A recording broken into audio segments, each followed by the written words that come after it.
Hello दोस्तों, good morning. Welcome back to my channel. आपका इस चैनल में बहुत बहुत स्वागत है। तो आज हम इस वीडियो में जानेंगे कि हमें माँ मंगला गौरी व्रत की चौकी कैसे उठानी है और इसमें जो हमने सामग्री काम में ली थी उसका हमें क्या क्या करना है, कौन सी सामग्री का हमें विसर्जन करना है और कौन सी सामग्री को हमें अपने पास रखना है, जिससे कि हम दोबारा आने वाला अगले मंगलवार को हम उसको काम में ले सकें।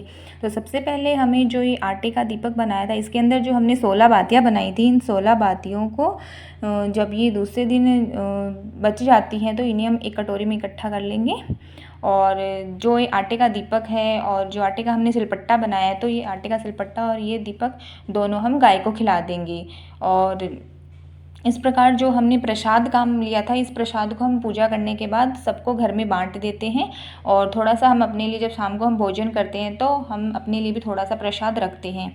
उसके बाद जो हमने ग्रह बनाए थे, ग्रह के ऊपर जो हमने 16 बादाम रखे थे, इन्हें भी हम किसी को या तो हम रसोई घर में काम में ले सकते हैं। रसोई घर में हम काम में नहीं लेना चाहते तो हम इन सबको एक जगह इकट्ठा करके किसी ब्राह्मण को या पंडित को हम दान में भी दे सकते हैं। दक्षिणा के साथ हमें ये दान में दे सकते हैं।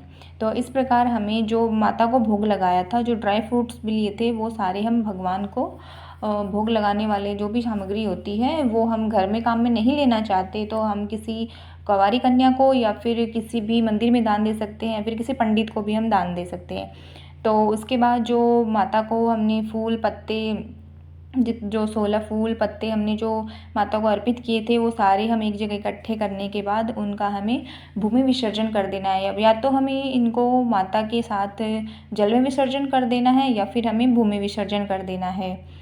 उसके बाद जो हमने नींबू लिया था, नींबू भी हम इन सब चीज़ों के साथ ही हम दे देंगे किसी भी ब्राह्मण को। उसके बाद जो हमने जो वस्त्र रूपी कलावा हमने अर्पित किया था भगवान को, वो सब हम बातियों के साथ रख लेंगे। जो फूल पत्ते हैं इनके साथ ही हमें सारी चीज़ों को हमें विसर्जित कर, या तो किसी तालाब में भी हम विसर्जित कर सकते हैं या फिर हम एक किसी पेड़ की जड़ में भी डाल सकते हैं। उसके बाद जो हमने भगवान गणेश जी की जो हमने मिट्टी की जो मूर्ति बनाई थी वो हम अपने पूजा घर में रख लेंगे। और माता पार्वती की जो मूर्ति है, जो मिट्टी की मूर्ति है, उसे हम विसर्जित कर देंगे पानी में। जो 16 श्रृंगार का सामान है और जो चुनरी है, उसे हम अगले मंगलवार की पूजा में काम में ले सकते हैं। जो 16 श्रृंगार की जो सामग्री होती है उसे अगर हम हर मंगलवार को लाना चाहें तो हम नहीं ला सकते हैं, नहीं तो हम दोबारा से इसी सामग्री को काम में ले सकते हैं जितने भी मंगलवार आएंगे। जब लास्ट का जो मंगलवार आएगा उसमें हम इसको दान कर देंगे। उसके बाद जो नारियल होता है ये भी हमें अपने पास ही रखना होता है। अगले मंगलवार को हमें इसी नारियल से पूजा करनी होती है, तो नारियल भी हमें अपने पास ही रखना होता है, ये हमें दान नहीं देना होता है।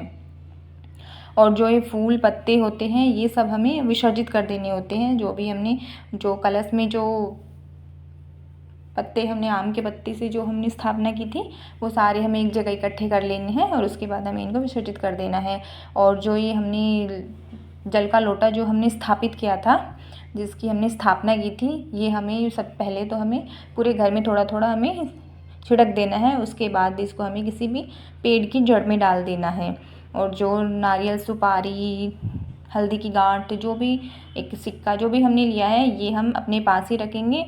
जब अगली पूजा करेंगे हम अगले मंगलवार को तो हम इसी को काम में ले सकते हैं। उसके बाद हमने जो चावल लिए हैं, जो चावल हमने काम में लिए पूजा में, वो सारे चावल हम एक जगह इकट्ठा कर लेंगे।